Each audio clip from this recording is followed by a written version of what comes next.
मुआवजा दिया जाएगा ताकि वो दोबारा अपना मकान जो है वो बनाने का काम करें।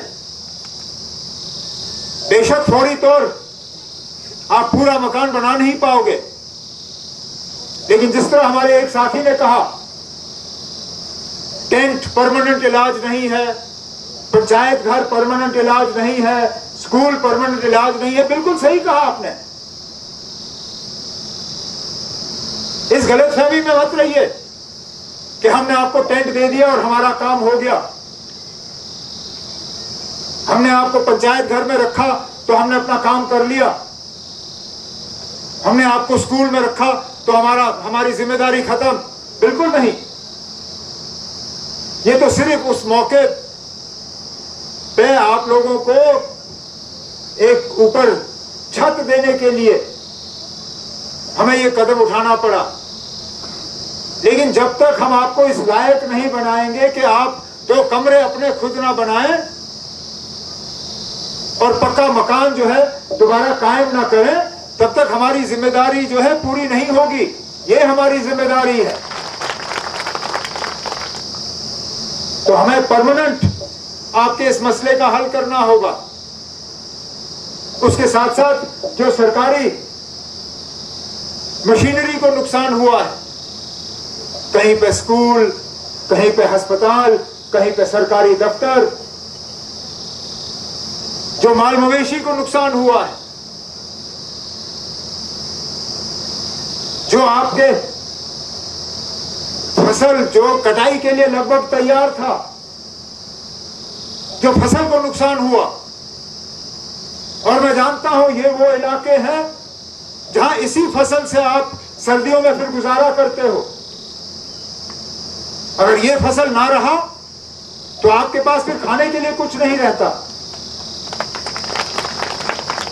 तो मेरी हुकूमत की जिम्मेदारी बनती है कि जहां आपके फसल को नुकसान हुआ है वहां उस नुकसान का हम आपको मुआवजा दें, और उसके साथ साथ आने वाले कुछ महीनों के लिए आपके कुछ राशन में भी हम मदद करें, ताकि भूख से किसी को जो है कोई नुकसान हो या कोई परेशानी ना हो।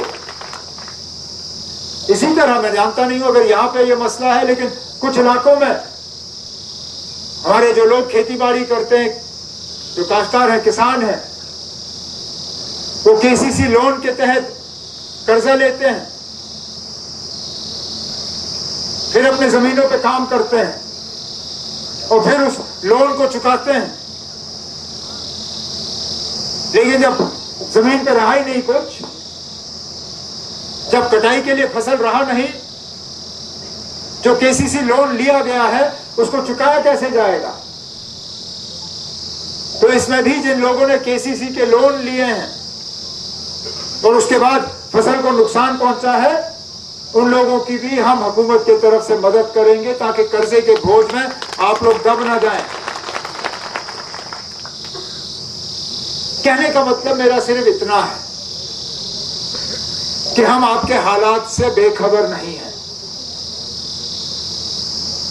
जिस दिन से ये सामिया पेश आया, उस दिन से लगातार इंजीनियर खुर्शीद साहब के साथ, गनी मलिक साहब के साथ, डिस्ट्रिक्ट इंतजामिया के साथ हम राब्ते में हैं।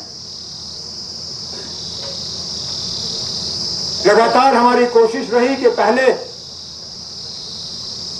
जो है टेम्पररी रेस्टोरेशन हो, उसके बाद परमानेंट काम की तरफ जो है हम तवज्जो दें। ये यकीन दिलाने आया हूं कि इस मुश्किल दौर में आप अपने आप को अकेले मत समझिए। ये आपकी हुकूमत है, ये हुकूमत आपकी कोशिशों और आपकी दुआओं के नतीजे से बना है। इस मुश्किल दौर में हम आपके साथ हैं और जितना हमें करना होगा आपको इस मुसीबत से और इस मुश्किल से निकालने के लिए,